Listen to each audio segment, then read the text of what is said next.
Hormuz sous tension, quand un petit détroit bouleverse la planète entière.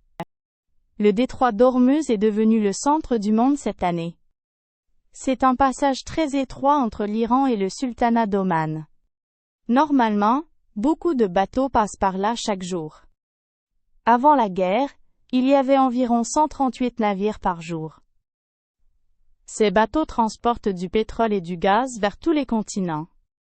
25% du pétrole maritime du monde passe par Hormuz.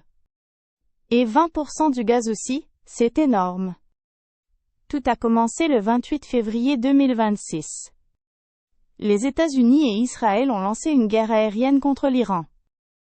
Ils ont attaqué et tué le chef de l'Iran, Ali Khamenei. C'est un événement très grave pour la région.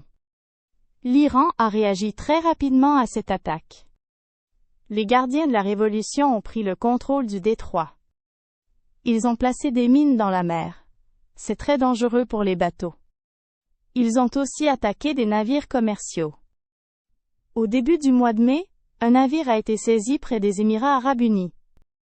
Un autre cargo a été attaqué et a coulé près d'Oman.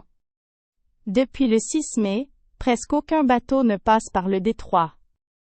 Le mois d'avril a vu seulement 191 navires au total. C'est une baisse historique, la pire depuis les années 70. Les États-Unis, eux, ont bloqué les ports iraniens depuis le 13 avril. Les conséquences pour l'économie mondiale sont énormes. Le prix du pétrole a fait sa plus grande hausse mensuelle de l'histoire en mars.